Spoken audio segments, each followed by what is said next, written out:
வணக்கம், நான் நயினார் நாகேந்திரன் பேசுகிறேன். வரும் 22ஆம் தேதி மதுரையில் முருக பக்தர்கள் மாநாடு நடைபெற இருக்கிறது. அனைவரும் கலந்து கொண்டு சிறப்பிக்குமாறு அன்போடு வேண்டுகிறேன். நன்றி, வணக்கம்.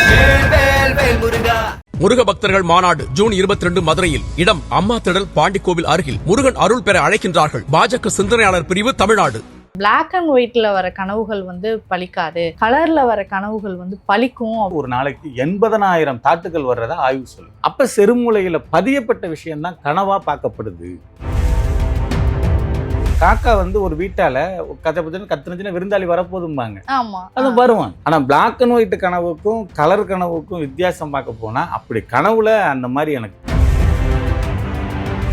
கனவு நிறுதியா தான் வருவாங்க, கனவுல தான் சொல்லுவாங்கன்னு இல்லை. நிறைய பேர் தத்ரூபமா உருவம் பார்த்தவங்களாம் இருக்காங்க. இந்த மாதிரி எங்க அப்பாவை நான் பார்த்திருக்கேன்னு சொல்லியிருக்காங்க, எங்க அம்மாவை நான் பார்த்திருக்கேன்னு சொல்லியிருக்காங்க.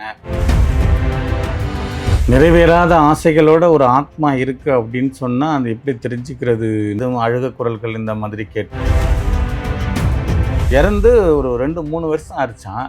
அப்ப அவங்களுடைய சொந்தக்காரவங்க கனவுல போயிட்டு இந்த இடத்துல என்னுடைய பொருள் இருக்கு எடுத்துங்கன்னு சொல்லியிருக்காங்க. பணங்காசுகள் நிறைய வச்சிருக்கிறவங்க எல்லாருமே வாரி வழங்கணும்னோ கொடுக்கணும்னோ போறதுன்னு தோன்றது இல்லை. ஆனா ரொம்ப ஏழ்மையான நிலைமையில் இருக்கிறவங்க நிறைய பேருக்கு கொடுத்து உதவுறாங்க. யாரு கர்மாவை கழிக்கணும், யாரு கர்மாவை கழிக்க கூடாதுங்கிறது நம்ம முடிவு எடுக்கிறது இல்லை. அன்னதானம் கொடுக்கறதுனால என்னென்ன மாதிரியான நன்மைகள் கிடைக்கும்? யாரு சொன்னா உங்களுக்கு தானத்திலே சிறந்த தானம் அன்னதானம் தான்? அது இல்லை, நிதானம் தான். வாராகி அம்மன் கோவிலா இருந்தாலும் வாராகி அம்மன் கோவிலுக்கு போறது மிக மிக நல்லது. அப்புறம் நவகிரகங்கள் இருக்காங்க, அங்க போறது நல்லது. இந்த கோயிலுக்கு போயிட்டு வந்துட்டா மாந்திரிக தோஷம் போயிடும் அப்படின்னா. அதன் ஆன்மீகம் நேயர்களுக்கு வணக்கம். நான் உங்கள் விஜய் பிரியா. ஆன்மீகம் தொடர்பான சந்தேகங்களுக்கு நம்ம ஒவ்வொரு நாளும் தீர்வு கொடுத்துட்டு இருக்கோம். புதிய முக்கிய நிகழ்வுகளை உடனடியாக தெரிஞ்சுக்கணும் அப்படின்னு நினச்சிங்கன்னா அதன் செயலியை டவுன்லோட் பண்ணுங்கள். அதற்கான லிங்க் வீடியோக்கு கீழே டிஸ்கிரிப்ஷனில் கொடுத்துருக்கோம். இந்த நிகழ்ச்சியில் நம்ம கூட யார் இணைஞ்சிருக்காங்க அப்படின்னு பார்த்தீங்கன்னா மலையாள மாந்திரிகர் என்என் சந்திரகுமார் அவர்கள் தான் நம்ம கூட இருக்கிறாங்க. அவங்க கிட்ட நிறைய விஷயங்கள் நம்ம கேட்டு தெரிஞ்சுக்கலாம். வணக்கம் சார். வணக்கம். எப்படி இருக்கிறீங்க? நல்லா இருக்கு. நீங்க எப்படி இருக்கீங்க? ரொம்ப நல்லா இருக்கேன் சார். குழந்தை பாக்கியம் அப்படிங்கிறது எல்லோருக்குமே ரொம்ப தேவையான ஒரு விஷயமா தான் இருக்கு. இப்போ ஒரு சிலர் அவங்களுடைய குடும்பத்தில் எங்களுக்கு ஆண் வாரிசு பிறந்தா நல்லா இருக்கும் அப்படின்னு நிறைய பேர் வேண்டிக்கிறாங்க. கடவுளே எனக்கு பிறக்கக்கூடிய குழந்தை ஆண் குழந்தையாக இருக்கணும் அப்படின்னு நிறைய கோவில்களில் வேண்டுதல் வைக்கிறதாக இருக்கட்டும், இல்லை விஷயங்கள் செய்கிறதாக இருக்கட்டும், இந்த மாதிரி எல்லாம் பண்றாங்க. இப்போ இவருக்கு ஆண் குழந்தை வேணும் அப்படின்னா மாந்திரிக முறையில் ஏதாவது ஒரு விஷயம் பண்ணி ஓகே நீங்கள் இந்த பண்ணீங்கன்னா உங்களுக்கு கன்ஃபார்மாக ஆண் குழந்தை தான் பிறக்கும் அப்படின்னு ஒரு விஷயம் இருக்கா? இது தப்பாக போயிடும். இது நம்ம சொன்னோம்னா அப்புறம் எல்லா ஹாஸ்பிட்டலும் அப்புறம் மூடுற மாதிரி ஆகிடும். சரிங்களா? மாந்திரிகத்தில் அப்படி ஒரு விஷயத்தை நிர்ணயம் பண்ண முடியாது. என்னன்னு கேட்டிங்கன்னா அந்த கடவுள் அதை ஒரு மிக வேற மாதிரி ரொம்ப வடிவமைச்சு வந்திருக்காரு. எனக்கு இவங்க தான் அம்மா அப்பாவா வேணுங்கிறத நம்ம சூஸ் பண்ண முடியாது. கண்டிப்பாக எனக்கு இவங்க தான் குழந்தையா பிறக்கணுங்கிறத அவங்களும் முடிவு பண்ண முடியும். இது இறைவன் கையில தான் இருக்கு. சரிங்களா? எனக்கு ஆண் குழந்தை தான் வேணும் அப்படின்னா இங்க பெண் குழந்தைக்கு வம்சாவழியே இல்லாம போயிடும். இப்பயே டிமாண்ட்ல தான் இருக்கு. கண்டிப்பா. சில பேருக்கு 45 வயசு ஆயிருது, கல்யாணம் நடக்க முடியும். கேட்டா பொண்ணு அமையலைங்கிறாங்க. இப்பயே பொண்ணு டிமாண்டா தான் இருக்கு. அதனால மாந்திரிகத்துல இப்படி ஒரு விஷயத்த மாற்றி அமைக்க முடியும்னு நான் பொய்யா ஒரு பதிவிட விரும்பல. Okay, super sir. சரிங்களா? அப்படி ஒரு விஷயமே இல்லை. Okay sir. அப்படி பண்ணினால் அது வேற மாதிரி ஆயிடும். கண்டிப்பாக சார். இப்போ நிறைய பேர் ஜாதகத்தை பார்த்து உங்களுக்கு புத்திர தோஷம் இருக்கு அப்படிங்கிறது நிறைய பேர் சொல்றாங்கல்ல, குழந்தை தாமதமாகிறதுக்கும் இந்த தோஷங்கள் தான் காரணம் அப்படின்னு. இந்த மாந்திரீகத்துல இந்த குழந்தை தோஷத்தை நிவர்த்தி பண்றதுக்கு ஏதாவது டிப்ஸ் இருக்கா சார்? பரிகாரம் சொல்லலாம் நம்ம. ஆனா எல்லாத்தையுமே பரிகாரத்தாலேயே நம்ம சாதிச்சிட முடியும். பரிகாரம் மட்டுமே தீர்வுன்னு சொல்ல முடியாது. அவங்க கர்மாவினையை பொறுத்து தான் நம்ம இருக்கு. சரிங்களா? இப்ப இந்த உலகத்துல தான் நல்லவங்களும் இருக்காங்க, இதே உலகத்துல தான் கெட்டவங்களும் இருக்காங்க. இதே உலகத்துல தான் கை காலோட பிறந்து வேற மாதிரி இருக்கிறவங்களும் இருக்காங்க. சில பேர் கை காலே இல்லாம உழைச்சி சாப்பிட்றவங்களும் இருக்காங்க. சரிதானே? அப்ப நம்ம அதை கணக்கு எடுத்துக்கணும். இப்போ ஆரோக்கியமாக இருக்காங்க, பார்த்தீங்கன்னா வேறு மாதிரியெல்லாம் பிஸ்னஸ் பண்ணி அபகரிக்கிறது நம்ம நிறைய பார்த்துருக்கோம் இல்லையா? அபகரிச்சிட்டாங்க, அதை பண்ணிட்டாங்க, இதை பண்ணிட்டாங்கன்னு. சில நேரங்களில் நம்ம ஒரு ரயில்வே ட்ராக்லையோ இல்லை ஒரு பஸ் ஸ்டாண்ட்லேயோ இல்லை வேறு இடத்துலையோ போகும்பொழுது பேனா இல்லை வேற மாதிரி பார்த்தீங்கன்னா கண்ணு தெரியாமல் இருக்கும், கை கால் இல்லாமல் இருக்கும். அதில் இன்னைக்கு அவங்களுக்கு பெருசாக என்ன கிடைச்சிட போகுது? 100 ரூபா 200 ரூபா தான் கிடைக்கும். ஆனால் அவங்க அதை ஏதாவது பண்ணி உழைச்சி சாப்பிடணும், நம்ம யார்ட்டையும் போய் யாசகம் கேட்கிறதோ இல்லை வேறவங்கள நம்ம அபகரிக்கிறதோ இதை ஒரு காரணமாக காட்டி முதலீடு பண்ணணும்னு அவங்க நினைக்கிறது இல்லை. இது எல்லாமே யாரால நடத்தப்படுதுன்னா இறைவனால தான் நடத்தப்படுது. கண்டிப்பா இதுல போய் நம்ம மாற்று கருத்து ஒன்று நம்ம சொல்ல முடியாது. அதனால ஒரு சாதாரண மாந்திரிகர் வந்து நிறைய பரிகாரங்கள் இருக்கு, இல்லைன்னு நான் சொல்ல வரல. ஆனா எல்லா பிரச்சனையுமே பரிகாரத்தாலேயே சரி பண்ணிட முடியும், பரிகாரம் மட்டுமே முழுமையான தீர்வு அப்படின்னு ஒரு பொய்யான தகவலை நம்ம வந்து மேலே மேலே மேலே மேலே நம்ம சொன்னோம்னா அது தப்பாக தான் போகும். இப்போ ஒரு மனநிலை பாதிக்கப்பட்டிருக்கு ஒருத்தருக்கு, சரிங்களா? அவருக்கு என்ன தோணுதுன்னா ஒரு உருவ நிற்கிற மாதிரியும் மேலே வந்து உட்காந்து அமுக்கிற மாதிரியும் அது தன்னை கூப்பிடுற மாதிரியும் தன்னை வேற ஏதாவது தொந்தரவு பண்ற மாதிரியுமே இவர் அதிகமாக ஆழ் மனசில் கற்பனை பண்ணி வச்சிருக்காரு. இப்போ ஒரு மாந்திரிகர்கிட்ட அவரை கொண்டு வர்றாங்க, இவருக்கு ஏதோ நடந்துருச்சு அப்படின்னு சொல்லி அவரை உட்கார வச்சு ஓமங்கள் பண்றாங்க, பொம்மை பண்றாங்க, கழிப்பு எடுக்கிறாங்க, அதை செய்யறாங்க, இதை செய்யறாங்க, மாந்திரிகத்துல பரிகாரங்கள் நிறைய பண்றாங்க. அவருக்கு குணம் ஆகலை. அவருக்கு இருக்கிறது பேயல்ல, நோய். அதை எப்படி மாந்திரிகத்துல சரி பண்ண முடியும்? நோய்க்கு பார்க்கறதுக்குன்னு டாக்டர் தனியா இருக்காங்க, பேய்க்கு பார்க்கறதுக்குன்னு தனியா மாந்திரிகர்கள் இருக்காங்க. ஒருத்தர் பிரச்சனைன்னு வரும் பொழுது அது நோயா பேயாங்கிறத முதல்ல இங்க கணக்கிடணும். சரிங்களா? இப்போ அந்த மாதிரி என்கிட்ட ஒரு நபர் வரும்பொழுது அதை நானே சொல்லியிருக்கேன், இவருக்கு பில்லி சூனிய ஏவல் செய்வன பிரச்சனை இல்லை, இவர் ஆழ் மனசுல இவராகவே அந்த மாதிரி பண்ணியிருக்காரு. இவருக்கு இப்பைக்கு தேவை கவுன்சிலிங், மனநல டாக்டரோட மருந்து, அவங்களுடைய சிகிச்சை மூலியமா தான் இவரை குணப்படுத்த முடியும். நான் வச்சு ஓமம் பண்றதுனாலயோ பொம்மை கட்டுறதுனாலயோ வேற வேற பூஜைகள் பண்றதுனாலயோ சேவல் இருக்கிறதுனாலயோ உடுக்கடிக்கிறதுனாலயோ சாட்டடிக்கிறதுனாலயோ அந்த மனநோய் குணம் ஆகாது. ஏன் அப்படின்னா அதுக்கான சக்தியோ அதுக்கான விஷயமோ 5.5 வருஷம் 6 வருஷம் படிப்போ என்கிட்ட இல்லை. சரிங்களா? அது டாக்டர் தான் படிச்சுட்டு வந்திருக்காங்க. என்ன மெடிசன் கொடுக்கணும், என்ன கவுன்சிலிங் கொடுக்கணும், என்ன கரண்ட் ஷாக்கு கொடுக்கணும், அது எவ்வளவு டிகிரியில கொடுக்கணும், அதுக்கு தனியா இருக்காங்க. கண்டிப்பா. இப்ப சம்பந்தமே இல்லாம ஒருத்தருக்கு பரிகாரம் பண்றதோ பரிகாரம் சொல்றதோ ஆலோசனை பண்றதோ இது தீர்வு தராது. சரிங்களா? அதனால பரிகாரம் மட்டுமே முழுமையான தீர்வு அல்ல. அதுக்கு என்ன விஷயங்கிறத ஆய்வு பண்ணி அதுக்கு டாக்டரால குணப்படுத்த முடியுமா மாந்திரிகரால குணப்படுத்த முடியுமாங்கிறத இங்கதான் முடிவு பண்ணணும். பண்ணி அதுக்கு பிறகு வரலாம். ஓகே சார், சிலருக்கு வந்து கனவுகள் வந்து பலிக்குது அப்படின்னு சொல்லுவாங்க, சிலருக்கு வந்து இந்த கனவுகள் வந்து பலிக்காது அப்படின்னு சொல்லுவாங்க. குறிப்பாக நான் கேள்விப்பட்ட வரைக்கும் வந்து இந்த பிளாக் அண்ட் ஒயிட்டில் வர கனவுகள் வந்து பலிக்காது, கலரில் வர கனவுகள் வந்து பலிக்கும் அப்படின்லாம் சொல்கிறாங்களா? இதெல்லாம் உண்மைதானா? கனவுல என்னமா பிளாக் அண்ட் ஒயிட்டு அப்புறம் கலரு, அது அப்படி ஒன்றும் கிடையாது. கனவை பொறுத்தளவுக்கு பிளாக் அண்ட் ஒயிட்டில் நான் பார்த்தேன், நான் கலரில் பார்த்தேன் அப்படின்னு சொல்ல முடியாது. அன்னைக்கு கேட்டதுக்கு வேணும்னா ஒரு இப்போ பொருத்தமான ஒரு கேள்வி கேட்டுக்கிறீங்க. இப்போ ஏஆர் ரகுமானோட மியூசிக்கில் அந்த பாட்டு ஒன்று வந்துச்சு இல்லையா, காலையில் கனவு கண்டேன் கண் விழித்தேன் அவனை காணவில்லை. இப்போ அந்த பாட்டு மிகப்பெரிய ட்ரெண்டில் இருக்கு. சரியா? நம்பர் 1 இடத்துக்கு போயிடுச்சு. காலையில் கண் விழித்து பார்க்கும்போது அவனை காணலையாம் அப்படியே அந்த வரிகள் வரும். அந்த அம்மாவும் நல்லா பாடியிருக்காங்க. காலை கனவு வந்து பலிக்கும் அப்படின்னு சொல்லுவாங்க. இந்த விடிய காலம் காண்ற கனவு வந்து பலிக்கும் அப்படின்னு சொல்லுவாங்க. கனவுங்கிறத வந்து விஞ்ஞானத்தில் என்ன சொல்றாங்க, ஆய்வுல என்ன சொல்றாங்க, ஒரு மனிதனுக்கு வந்து ஒரு நாளைக்கு 80,000 தாட்டுகள் வர்றதா ஆய்வு சொல்லுது. இவனுடைய அனுமதி இல்லாமலே 80,000 தாட்டுகளுக்கு மேலே இருந்து கதிர்வீச்சுகள் இவனுக்கு வந்து பழைய ஞாபகம் புது சிந்தனை அங்க இங்க அப்படி இப்படி ஒரு இடத்துல தான் இருப்பாங்களாம். ஆனா இவங்களுடைய சிந்தனை எண்ணங்கள் எல்லாம் நிறைய போயிட்டு வரும். இதுதான் ஆய்வு சொல்லுது. அப்ப செருமூளையில பதியப்பட்ட விஷயம்தான் கனவா பார்க்கப்படுது, கனவா கொண்டாந்து காட்டுதுன்னு விஞ்ஞானம் சொல்லுது. ஆனா அது அல்ல. சம்பந்தமே இல்லாம ஒருத்தரை வந்து இவங்க பார்த்துருப்பாங்க, ஒரு 3-4 நாள்ல எதிர்பாராம அவங்கள சந்திப்பாங்க. புரியுதுங்களா? இந்த மாதிரி கனவுல இருக்கு. ஆனா கனவுல வந்து பல விஷயங்கள் இருக்கு. பாம்பு கடிச்சா ஒரு விதம், நாய் கடிச்சா ஒரு விதம், எரும மாடு துரத்துனா ஒரு விதம், அப்புறம் கண்ணாடி பார்த்தா ஒரு விதம், வீடு எரிஞ்சா ஒரு விதம், கல்யாணம் நடந்தா ஒரு விதம். இதுக்கெல்லாம் சகுனங்கள் இருக்கு. இந்த மாதிரி பாத்தீங்கன்னா இது நடக்க போகுது அப்படின்னு சொல்லுவாங்க. அது உண்மையும் கூட. இன்னமும் இருக்குங்க. காக்கா வந்து ஒரு வீட்டால கத்துனுச்சுன்னா விருந்தாளி வரப்போதும்பாங்க, அது வருவாங்க. அந்த மாதிரி விஷயங்கள் இருக்கு. அது மாதிரி காக்காவை பார்த்து நம்ம நிறைய கத்துக்கலாம். இப்படி இதெல்லாம் நம்ம எப்படி இல்லைன்னு சொல்ல முடியும்? இப்ப காக்கா கத்துறதும் உங்கள்கிட்ட விருந்தாளி வருவாங்கன்னு சொல்லுவாங்க. பாத்தீங்கன்னா உங்களுக்கு நாளைக்கோ இல்ல சாயந்தரமோ யாரோ விருந்தாளி வருவாங்க. அந்த மாதிரி இருக்கும். ஆனா பிளாக் அண்ட் ஒயிட் கனவுக்கும் கலர் கனவுக்கும் வித்தியாசம் பார்க்க போனா அப்படி கனவுல அந்த மாதிரி எனக்கு தெரியல. அந்த மாதிரி நம்மள்ட்ட யாரும் சொன்னதில்லை. ஆனா எல்லா கனவும் பலிக்குமா அப்படின்னா இல்லை, எல்லா கனவும் பலிக்காது. இப்போ எதுன்னு கேட்டீங்கன்னா ஒருத்தர் செத்து போனது மாதிரி கனவு பார்த்துருப்பாரு. புரியுதுங்களா? அவர் செத்து போனது மாதிரியும் அவருக்கு கொட்டடிக்கிற மாதிரியும் எல்லாம் எடுத்துட்டு போற மாதிரியும் எல்லாம் பார்த்துருப்பாரு. காலைல உயிரோட இருப்பாரு. ஓகே. அது அது பழிக்காம தானே போயிருக்கு. கண்டிப்பா. அதே மாதிரி இன்னைக்கு இரவு வந்து பல கோடி பேர் தூங்க போறாங்கன்னா நாளைக்கு அத்தனை பேரும் கண் முழிக்கிறாங்களான்னா இல்ல. சரிங்களா? எத்தனை பேர் கண் முழிக்காம போறவங்களும் நிறைய பேர் இருக்காங்க. அதுல வந்து கனவுல பழிக்கிறதுக்கும் பழிக்காததுக்கும் நிறைய வித்தியாசங்கள் இருக்கு. அது யாரு பார்க்கறா, யாரு தெரிஞ்சுக்கிறா அப்படின்னு சொல்லி எல்லா கனவும் பழிச்சிருமா? பழிக்காது. ஓகே. சிலருக்கு வந்து இறந்தவர்கள் என்னுடைய அப்பா அம்மாவோ இல்லை என்னுடைய முன்னோர்களோ தாத்தா பாட்டியோ நமக்கு நெருக்கமானவர்களோ வந்து கனவுல வராங்க, சில விஷயங்கள் பேசுறாங்க அப்படின்னு சொல்றாங்க.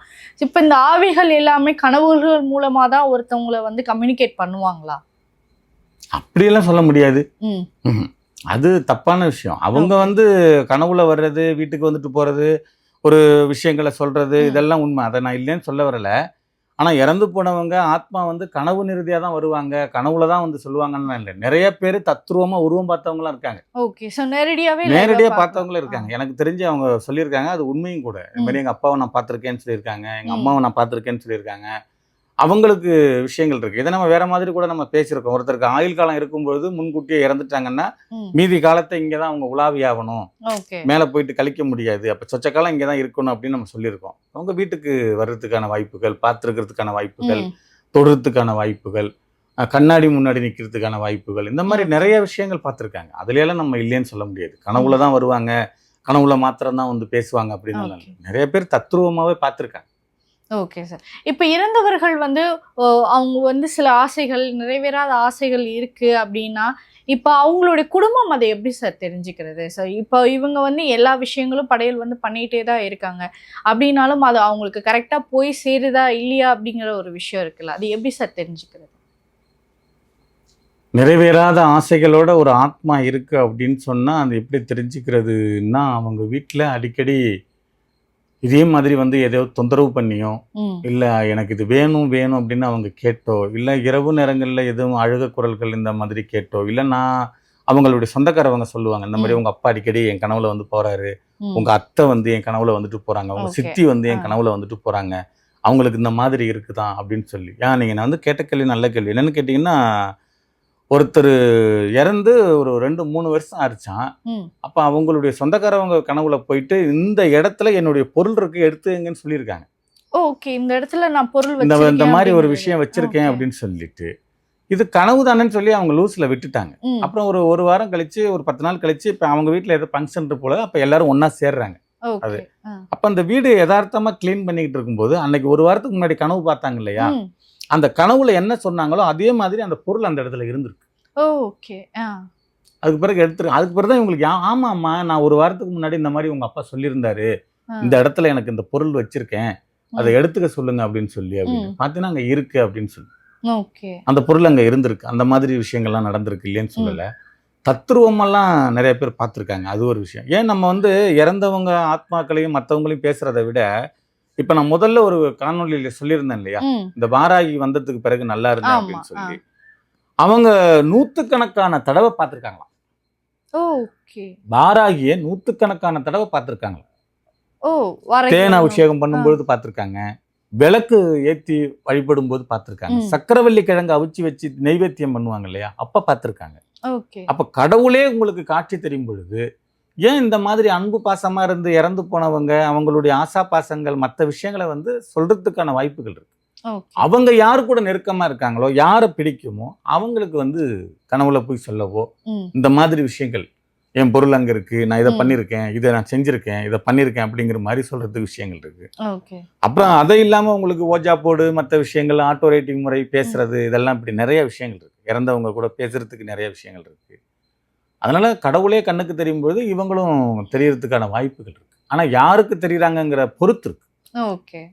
பொதுவாக இந்த தர்மம் தலை காக்கும் அப்படின்னு சொல்லுவாங்க இல்லையா சார். இப்போ நம்ம வந்து நிறைய பேர் வந்து அன்னதானம் கொடுக்கறதா இருக்கட்டும், இல்லை தானம் பணம் பொருளாவோ கொடுக்கறதாகட்டும், இந்த மாதிரியான விஷயத்தை வந்து செஞ்சோம் அப்படின்னா அந்த குடும்பத்துக்கு வந்து புண்ணியங்கள் சேரும், கர்மாக்கள் வந்து குறையும் அப்படின்னு சொல்லுவாங்க. அது உண்மைதானா? அப்படி ஒரு குடும்பம் வந்து தானம் தர்மங்கள் செய்யறதுனால அவங்களுக்கு என்ன மாதிரியான விஷயங்கள் கிடைக்கும், என்னென்ன விஷயங்கள் தானம் தர்மம் செய்யலாம்? தானம் தர்மம் எல்லாரும் பண்ணக்கூடாது. எல்லாரும் பண்ணக்கூடாது. ஓகே. இது எதுக்கு நான் சொல்ல வரேன் அப்படின்னு கேட்டீங்கன்னா, ஒருத்தர் நம்ம அதெல்லாம் ஒரு ஷார்ட்டாக சொல்லி முடிச்சிடறேன். ஒருத்தர் இருந்திருக்காரு. அவர் ஒரு மாடு வச்சிருந்திருக்காரு. அந்த மாடு பால் கறந்தே அந்த பாலில் பணக்காரர் ஆகிட்டார். பால் விற்றே பணக்காரர் ஆகிட்டார். பணக்காரானோன்னா ஒரு அது எவ்வளோ நாளைக்கு கொடுக்கும், ஒரு 10 வருஷம் கொடுக்கும். அப்புறம் திடீர்னு அந்த மாட்டுக்கு வயசாகிடுச்சு. அதை பராமரிக்கிற முடியாத கண்டிஷனுக்கு வந்துருச்சு. இவர் என்ன பண்ணுறாருன்னா, சரி இரும இந்த மாடு நமக்கு வேணான்னு சொல்லி அதை ஒதுக்குறாரு. அப்போ அந்த அவரோட வீட்டுக்கார அம்மா சொல்லியிருக்கு, இந்த மாடை வந்து நம்ம கொன்ன பாவம் நமக்கு வேணாம், இதை நம்ம வித்துருவோம் அப்படின்னு அந்த அம்மா சொல்லியிருக்கு. ஒரு வியாபாரி வர சொல்லியிருக்காங்க, மாட்டை வித்துட்டாங்க. அந்த மாட்டை வித்து இவங்க பணமெல்லாம் வாங்கிட்டாங்க. ஆனால் கொஞ்சம் தூரம் போனோன்னே இந்த மாடு செத்துருச்சு. இவரும் வயசாகி கொஞ்ச நாள் ஆகி செத்துட்டாரு. செத்து மேலோகம் போவாங்க இல்லையா, அங்கே தேவர்கள் ரிஷிகள் முனிவர்கள்லாம் இருந்திருக்காங்க. பாப்பான்னு கூப்பிட்டுருக்காங்க. கூப்பிட்டு இந்த மாதிரி 98% நீ பாவம் பண்ணியிருக்க, 2% மட்டும் நல்லது பண்ணியிருக்க, சரியா? இந்த 2% நல்லதுக்கு நீ 2 நாள் சொர்க்கத்தில் இருக்கலாம். இந்த 98% பண்ணனா இல்லையா, அந்த மீதி விஷயங்களை நீ நரகத்துல தான் இருக்கும். ஃபர்ஸ்ட் சொர்க்கம் வேணுமா நரகம் வேணுமான்னு முடிவு பண்ணீங்கன்னு கேட்டிருக்காங்க. அப்ப அதுக்கு இவர் சொல்லியிருக்காரு, எனக்கு ஒரு குதிரை கொடுங்க, அதுல அந்த 2 மணி நேரத்துல இந்த சொர்க்கத்தை நான் சுத்தி பார்த்துறேன் அப்படின்னு சொல்லி அவர் கேட்டிருக்காரு. சரி, இது மாதிரி குதிரை கொடுத்துருக்காங்க. அந்த குதிரையில ஏறி அந்த தேவர்கள் ரிஷிகள் முனிவர்கள் அந்த மற்றவங்க பிரம்மா கிரம்மா விஷ்ணு நிறைய இருப்பாங்க இல்லையா, அவங்கள எல்லாரையும் 3 ரவுண்ட் அடிச்சிட்டான். அந்த குதிரையில 2 மணி நேரத்துல 3 ரவுண்டு சுத்தி வந்துட்டாரு. 3 ரவுண்டு சுத்தி வந்தது பிறகு குதிரையை விட்டுட்டாரு. அப்ப சொல்லியிருக்காங்க, சரி நீ கிளம்பு நரகத்துக்கு அப்படின்னு. நான் ஏன் நரகத்துக்கு கிளம்பணும்னு அவர் கேட்டிருக்காரு. என்னப்பா சொல்ற அப்படின்னு. அவர் சொன்னாரா, ரிஷிகள் தேவர்கள் முனிவர்கள் கடவுள்கள் பிரபஞ்ச எல்லாத்தையும் ஒரு தடவை சுத்தினாலே தான் செஞ்ச பாவம் எல்லாம் கழிஞ்சதி போயிடுச்சு, புண்ணியம் மட்டுமே கிடைக்குன்னு வேதம் சொல்லுது. நான் உங்களை எல்லாரையும் 3 தடவை சுத்தி இருக்கேன், நான் எப்படி அந்த பாவத்துக்குள்ள உள்ள போவேன்? அப்ப எல்லாமே கழிஞ்சிருச்சுல்ல, அப்ப அந்த புண்ணியம் தான் எனக்கு வேணும் அப்படின்னு சொல்லி அவரு சொல்லி வாதாடி திரும்ப மறுபடியும் மானிட பிறவி எடுத்திருக்காரு. புரியுதுங்களா? இது ஒரு கதை. ஆனா இது உண்மையோ பொய்யோ, ஆனா உண்மை அதுதான். எதுக்கு நான் சொல்ல வரேன்னு கேட்டீங்கன்னா, திருவிளையாடலோட படத்துல வந்து முருகப்பெருமான் வந்து மயில் மலை ஏறி உலகத்தை சுத்திக்கிட்டு இருப்பாரு. ஆனா விநாயகர் பெருமான் அம்மா அப்பாவை சுத்தி வந்து அந்த மாம்பழத்தை வாங்கிடுவாரு. அப்ப இந்த உலகத்தை சுத்தினதா அர்த்தம். அப்ப அது உண்மைதானே? புரியுதுங்களா? அப்ப இந்த மாதிரி கர்மா வினைகள் இருக்கிறவங்க, கர்மா செஞ்சவங்க எல்லாருமே அவங்கவங்களுக்கு உண்டான விஷயங்கள் படி என்ன கர்மாவை நீங்க கழிக்க பிறவி எடுத்திருக்கிறீங்களோ, நீங்க எதுக்காக இந்த புலோகத்துக்கு வந்திருக்கிறீங்களோ அதை நீங்க முடிச்சா மாத்திரம்தான் உங்க பிறவி முழுமையடையும். சரிங்களா? அதுல பரிகாரமோ இல்ல மற்ற தீர்வுகளோ மற்ற விஷயங்களோ எந்த நேரத்திலையும் உங்களுக்கு கை கொடுக்குமா அப்படின்னு இல்லை. ஓகே. ஸோ அப்போ யார் யார் என்னென்ன பொருட்கள் வந்து தானம் தர்மம் செய்யணும் அப்படிங்கிறதும் இருக்குதா? நிர்ணயிக்கப்பட்டிருக்கு.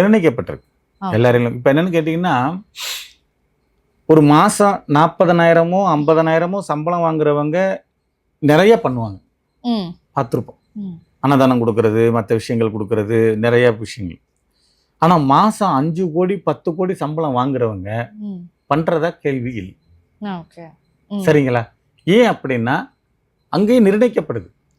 நீ தானம் பண்ண தகுதி இல்லை, வேற நீ தானம் பண்ண தகுதி. புரியுதுங்களா உங்களுக்கு? நிர்ணயிக்கப்படுது. பணங்காசுகள் நிறைய வச்சிருக்கிறவங்க எல்லாருமே வாரி வழங்கணும்னோ கொடுக்கணும்னோ போறதுன்னா தோன்றது இல்லை. ஆனா ரொம்ப ஏழ்மையான நிலைமையில் இருக்கிறவங்க நிறைய பேருக்கு கொடுத்து உதவுறாங்க. நிர்ணயம் பண்ணப்படுது. அப்ப நீங்க யாரு தானம் பண்ணணும், யாரு தானம் பண்ணக்கூடாது, யாரு கர்மாவை கழிக்கணும், யாரு கர்மாவை கழிக்க கூடாதுங்கிறது நம்ம முடிவு எடுக்கிறது இல்லை, எங்க மேலதான் தீர்மானிக்கப்படுது. ஓகே. ஸோ தானத்திலே சிறந்த தானம் அன்னதானம் அப்படின்னு சொல்லுவாங்க. அன்னதானம் கொடுக்கறதுனால என்னென்ன மாதிரியான நன்மைகள் வந்து கிடைக்கும் சார்? யாரு சொன்னா உங்களுக்கு தானத்திலே சிறந்த தானம் அன்னதானம் தான்? அது இல்லை, நிதானம் தான். புரியுதுங்களா? அது ஒரு விஷயம் இருக்கு உண்மையிலே. நீங்க அன்னதானம் கொடுக்கறதுக்கு முன்னாடியே உங்களுக்கு நிதானம். இப்போ ஒன்றும் இல்லைங்க, நீங்க பரபரப்பா ஒரு 100 கிலோ பிரியாணி ரெடி பண்ணிட்டீங்க, எல்லாம் கிளியர் பண்ணிட்டீங்க, 12 மணிக்கு கொடுக்க போறீங்க, கூட்டம் ஜாஸ்தி ஆயிடுச்சு. அந்த நேரத்தில் நீங்க கஞ்ச பஞ்சன்னு கோபப்பட்டு எல்லாரும் தள்ளி பிடிச்சி அதை பண்ணினீங்கன்னா அப்ப நீங்க தானம் கொடுக்கறதுலயே புண்ணியம் இல்லையில. அந்த இடத்துல நீங்க நிதானமா இருக்கணும். அந்த கூட்டத்தை வாகு வழிப்படுத்தி வரிசைகளை நிறுத்தி எல்லாருக்கும் பிளைட்டு கொடுத்து நீங்க அன்பு பாசத்தோட பரிமாறும் பொழுது மட்டும்தான் அந்த தானம் கரெக்டா போய் சேரும். நீங்க எல்லாம் பண்ணிட்டீங்க, ரொம்ப சிரமப்பட்டு எல்லாம் பண்ணிட்டீங்க, அந்த இடத்துல நீங்க கோபப்பட்டு கொந்தளிச்சிங்கன்னா சரியா வராது இல்லைங்களா? அதனால தானத்திலே ரொம்ப சிறந்ததுன்னா நிதானம். அதை தாண்டி அன்னதானம். இந்த அன்னதானத்தை பத்தி நம்ம ஒரு விளக்கத்தோட, மகாபாரத விளக்கத்தோட சொன்னா நல்லா இருக்கும். எப்படின்னு கேட்டீங்கன்னா, கர்ண மகாராஜா இருக்காரு இல்லையா, அவரை வந்து சாஸ்திரம், அவர் வந்து போர்ல கீழே கிடக்குறாரு, அம்பு பாஞ்சு கிடக்குறாரு, ஆனா உயிர் போகல. அப்ப எல்லாரும் சொல்றாங்க, இந்த மாதிரி கர்ணன் வந்து இன்னும் சாகல, ஆனா அவரை வந்து சாகடிக்கணும், என்ன பண்றது அப்படின்னு சொல்லி. அப்போ அவர் பேர் எனக்கு சரியா தெரியல. அவங்க உருவம் எடுத்து அந்த இடத்துக்கு போறாங்க. போயிட்டு எனக்கு ஏதாவது கொடு அப்படின்னு கேட்குறாங்க. அவர் நிறைய தானங்கள் பண்ணவர். கர்ணன் வந்து நிறைய கொடுத்து கரங்கள் சிவந்தவர்னு பேர் எடுத்தவர், நிறைய தானங்கள் பண்ணவர். அப்போ போய் எனக்கு ஏதாவது கொடுன்னு கேட்கும் பொழுது, இந்த நேரத்தில் என்கிட்ட என்னப்பா இருக்கு அப்படின்னு கேட்டிருக்காரு. இல்லை இருக்கு, உன்னிட்ட விஷயம் இருக்கு, அதை கொடு அப்படின்னு சொல்லியிருக்காரு. என்னன்னு கேட்கும்போது அவருடைய ஆள்காட்டி விரலை என்னுடைய வாயில வையின்னு சொன்னாராம். அப்ப கர்ணமகாராஜா வந்து நிறைய பண்ணினாலும் அன்னதானம் பண்ணல. ஆனா ஒரு தடவை காட்டுல வேட்டைக்கு போகும் பொழுது ஒரு வயதான தம்பதிங்க இந்த மாதிரி எங்களுக்கு பசி அதிகமா இருக்கு, இங்க எங்கப்பா அன்னதானம் போடுறாங்க அப்படின்னு கேட்கும் பொழுது கர்ணமகாராஜா வந்து இப்படி கையை நீட்டி சொன்னாராம். தூ தெரியுது பாருங்க ஒரு குடில், அந்த குடில்ல வந்து சாப்பாடு போட்டுக்கிட்டு இருக்காங்க, அங்க போய் சாப்பிடுங்கன்னு சொல்லி அந்த தானம் காத்து நின்னுச்சான். இந்த விரல் நீட்டி சொன்னார் இல்லையா அது. அப்ப அந்த ஆள்காட்டி விரலை வந்து அந்த அந்த அந்த அம்பு எய்ந்தவர் பேர் எனக்கு கொஞ்சம் ஞாபகம் இல்லாம இருக்கு, மகாபாரதம் முழுசா தெரிஞ்ச. அப்ப வாயில வச்ச கையோட அவர் உயிர் போயிடுச்சு. சரிங்களா? அப்ப காட்டுனத்துக்கே அப்படின்னா அப்ப அன்னதானம் கையால இட்டா எவ்வளவு பலன் கிடைக்கும். அன்னதானம் பண்றது நல்ல விஷயம் தான், இல்லைன்னு சொல்லல. பசித்தோர் முகம்பார் பரம்பொருள் தெரியும் அப்படின்னு அவரு வள்ளலார் சொல்லியிருக்காரு. பசித்தோர் முகம் பார்க்கும் போது பரம்பொருள் தெரியும் அப்படின்னு.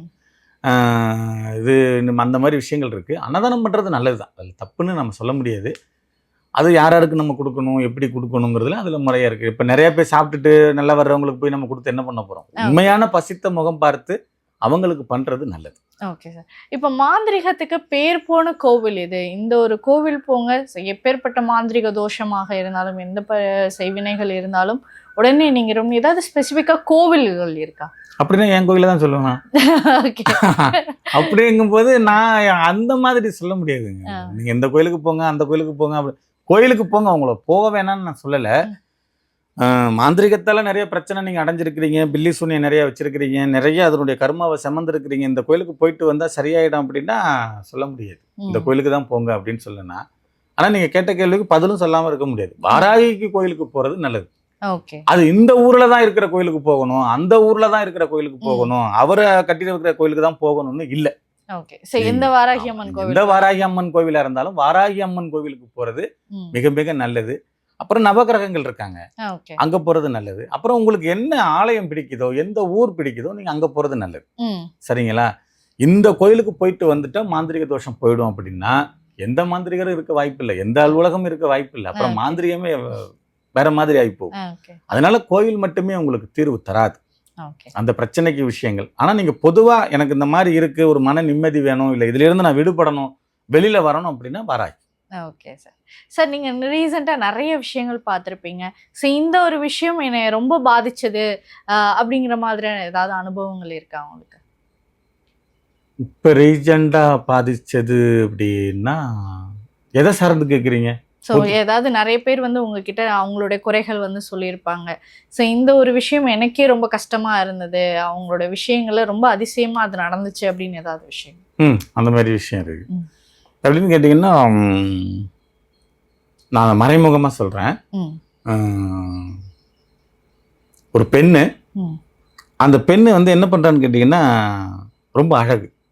சரிங்களா? அழகுன்னா அழகு, அப்படி ஒரு அழகு. ஆனால் அவள் ஆண்டவன் வந்து அவளை அதிகமாக சோதிக்கிறான். என்ன பண்ணுறான்னு கேட்டிங்கன்னா ஒரு ஏழ்மையான குடும்பத்தில் பிறக்க வைக்கிறான். ரொம்ப ஏழ்மையான குடும்பத்தில் பிறக்கிறாங்க. அந்த பெண்ணோட அம்மா அப்பாவுக்கு உடம்பு சரியில்லாமல் போகுது. அந்த பெண்ணோட அப்பாவுக்கு 2 கிட்னி ஃபெயிலியர். அவரை வந்து அவரை சரி பண்ணணும். அப்போ ஹாஸ்பிட்டலில் 16 லட்ச ரூபா பணம் கேட்குறாங்க. ஒரு கோடீஸ்வரர் ஒருத்தர், அவருக்கு தாரம் கிடையாது. அவர் கல்யாணம் பண்ணி முதல் மனைவி இறந்துட்டாங்க, அதில் ஒரு பொண்ணு. அப்போ அவருக்கு 2ஆவதா கல்யாணம் பண்ணுறதுக்கு கேட்டுக்கிட்டு இருக்காங்க. அப்போ இந்த பெண்ணுக்கும் அவருக்கும் ஒரு 23 வயசு வித்தியாசம் இருக்கு. ஆனால் அந்த 16 லட்ச ரூபாய்க்காக இந்த பெண்ணை அங்கே கொடுக்குறாங்க, அவருக்கு கொடுக்குறாங்க. அவர் ஒரு 30-40 லட்ச ரூபாய்க்கு மேலே இந்த பொண்ணோட அப்பாவுக்கு செலவழிக்கிறாரு, அழிச்சு குணப்படுத்திடுறாரு. இவர் எல்லாம் சரியாகி வரும் பொழுது அவர் இறந்துடுறாரு. இறக்குறவர் எப்படி இறக்குறாருன்னு கேட்டிங்கன்னா நிறைய சொத்து பத்தெல்லாம் இந்த பொண்ணுக்கு கொடுத்துட்டு இறக்குறாரு. 3 வீடு, ஒரு 60-70 பவுன் நகை, பேங்க் பேலன்ஸ் கோடி கணக்கில் பணம், இதெல்லாம் கொடுத்துட்டு அவர் இறந்து போறாரு. இந்த பொண்ணு வயசு ரொம்ப கம்மி, இவளுக்குள்ள ஒரு தேடுதல் இருக்கு. சரிங்களா? இவளுக்குள்ள ஒரு தேடுதல் இருக்கு. அப்ப என்ன பண்றான்னு கேட்டீங்கன்னா ஒரு எதிர்பாராம ஒரு நட்பு கிடைக்குது. அந்த நட்பு என்ன பண்ணுதுன்னு கேட்டீங்கன்னா இவளை நல்லா புரிஞ்சுக்கிட்டு சுத்தமா உறிஞ்சி எடுக்கிறாங்க. அட்டை ஒரு உடம்புல ஒட்டி உட்காந்த ரத்தத்தை எப்படி உரியுமோ அந்த மாதிரி எல்லாம் எடுக்கிறாங்க. என்னென்ன எடுக்கிறாங்கன்னா இவ பேர்ல இருந்த வீடெல்லாம் விற்க வைக்கிறாங்க. ஓகே. இவ கிட்ட இருந்த நகைகள்லாம் அபகரிக்கப்படுது, பணங்கள்லாம் அபகரிக்கப்படுது. எல்லாம் இவ 0 ஆன உடனே இவளை நிற்கதையா விட்டுட்டு அவன் எஸ் ஆயிடும். ஓகே. அப்ப அந்த பொண்ணு தீர்வு கேட்டு நம்மகிட்ட வர்றா. வந்து இந்த விஷயங்கள்லாம் சொல்லும் பொழுது நான் பெரிய அளவுல மனசளவுல பாதிக்கப்பட்டது இல்லை. ஏன் இப்படி இவளுக்கு ஒரு சோதனை, ஒரு அழகை கொடுத்து ஒரு இந்த மாதிரி ஒரு விஷயங்களை பண்ணி ஒரு இடத்துல தள்ளப்பட்டவள். அப்ப திரும்ப மீட்டு எடுக்கிறது கஷ்டம். ஓகே. இவகிட்ட இருந்து பணங்காசு போயிருச்சு, வேற வேற மாதிரி போயிருச்சு, எல்லாம் பாதிக்கப்பட்டுருச்சு. மெயினான விஷயம் என்னன்னா, ஒரு பெண்ணுக்கு கர்ப்பப்பை ரொம்ப முக்கியம், அது கூட எடுக்கப்பட்டாச்சு. ஓகே. பிரச்சனை அவளுக்கு வேற வேற மாதிரி போய் அப்போ ரொம்ப கஷ்டத்துல இருக்கும் பொழுது என்னால முடிஞ்ச உதவிகள், என்னால முடிஞ்ச விஷயங்களை பண்ணணுங்கிறதுக்காக அதை பண்ணி கொஞ்சம் கொஞ்சமா சரி செஞ்சோம். அது ஆமா, அது இப்போ ரீசெண்டாக நடந்தது தான். அது நான் சந்திச்ச கிளைண்ட்டுகளிலே நான் இதில் அதை முதலே சொல்லிட்டேன். ஒரு சில விஷயங்களை மட்டும் தான் சொல்றேன், பாதி மறைச்சு பேசுறேன் அப்படின்னு சொல்லி. பெரிய அளவுல கஷ்டத்தை கொடுத்ததுன்னா எனக்கு அந்த ஒரு சம்பவம். Okay sir. ஸோ இந்த நேர்காணலையும் ரொம்ப அருமையான நிறைய தெளிவான விஷயங்கள் மக்களுக்காக சொல்லியிருக்கீங்க. அதுவும் உங்களுடைய பர்சனல் லைஃப்ல நடந்த விஷயங்களையும் மக்கள்கிட்ட ஷேர் பண்ணியிருக்கீங்க. மிக்க நன்றி. நன்றி. வாழ்க வளமுடன்.